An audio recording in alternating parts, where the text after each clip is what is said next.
You're watching TVC News Hour. Outside Nigeria now, the European Union, the United Nations and the African Union have agreed to an emergency plan to dismantle people smuggling networks and repatriate stranded migrants in an effort to ease a human rights disaster in Libya. Public affairs analyst Adeniyi Kunnu joins us now live on the news to talk more on the emergency plan for Libya migrants. Thank you for being here. Yeah.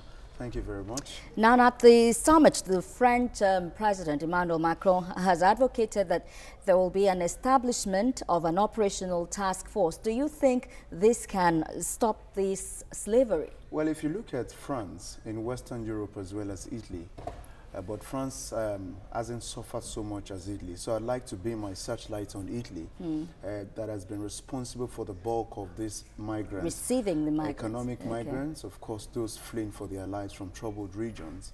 Only recently, it enacted a 13-point code of conduct, you know, for the operations of ships that are associated with NGOs as far as the Mediterranean and the rescue is concerned. 4 signed up, 4 of the NGO ships signed up.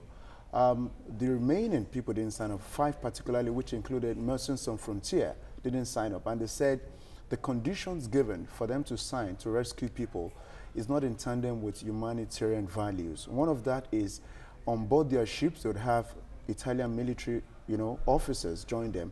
And secondly is that when they rescue people, they'd have to take them to the ports instead of actually allowing other smaller boats help to rescue. So I think in the first instance, the initiative as mooted by Emmanuel Macron is fantastic.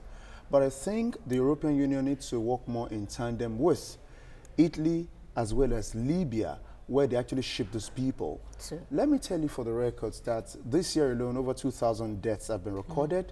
Médecins Sans Frontières has actually, you know, accounted for the highest number of rescue. That's about a third of the rescue this year, about 95,000.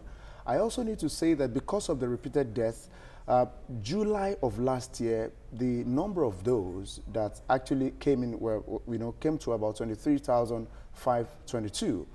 July or June this year, it's about the same amount, but between that June, July, and August, it has reduced to about 11,500. Now, the reason is because many have realized that they have been shipped off as slaves, while many have come to understand that it is actually very detrimental. But so you're saying there's a reduction? There's a reduction according to records from the United Nations. But you see, there's another monster that is actually rearing its head, not in Libya, but in Europe. There is a particular group in Italy called Identitario, known as Generation Identity. It's a group formed, shockingly, in France in 2002 that is anti-Islamic to start with.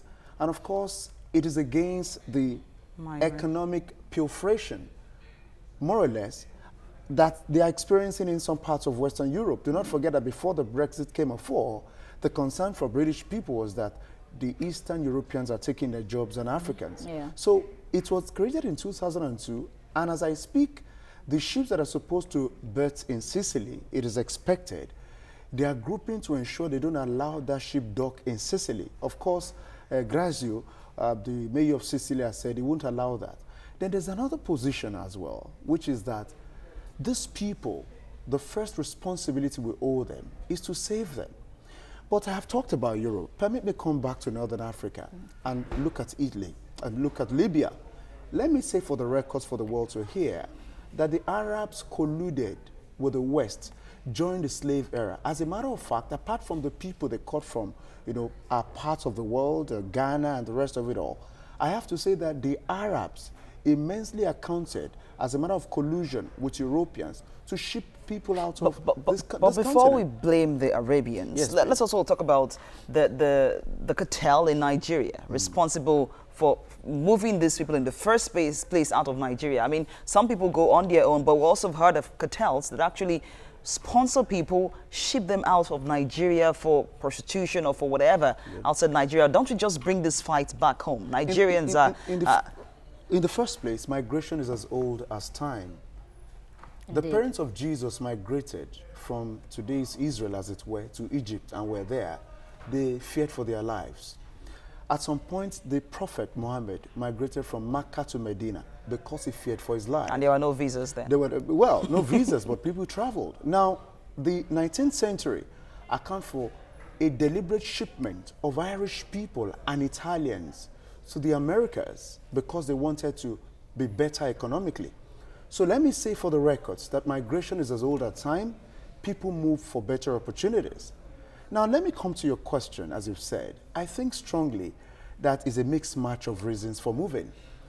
We have professionals who have decided to look for better opportunities abroad. We won't want to call them migrants, but excuse me, they're in the category of migrants, even if their documentations are legally put in order. Yeah. Absolutely. So they are all in the same categories, just as the nature of your travel. Now, let's also look at values from the home front. As a matter of fact, I had a chat with somebody who just returned from Russia on Sunday. She's 24. She got traded into prostitution from Edo State. She's a Benin girl. Let me just use her first name, Florence. She doesn't mind if I tell the world about this. Okay. She was in Russia for 4.5 years, and she was in a prostitution to pay back her madam to the tune of 45,000 US dollars. That's about 16 million naira. That's a lifetime. Well, that's a lifetime. But the point remains that you could have imagined how wasted her life obviously has become by virtue of the rigor of the negatives of sexual experiences that they put her through.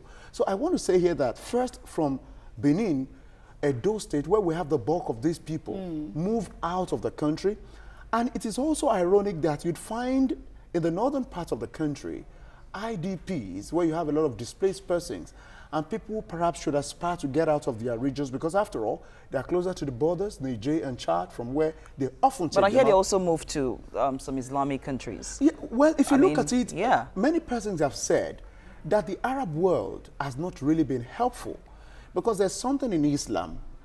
As a matter of fact, when you are Muslim, you're expected to be kind towards a fellow Muslim, regardless of the race or That's tribe. a human But the point philosophy. remains that in all of these issues, the Arab world, particularly when we had a problem in Syria, have not done enough. They've not done a third or a fourth of what you expect them to do. For instance, Germany allowed about 800,000 to 1 million come into their country.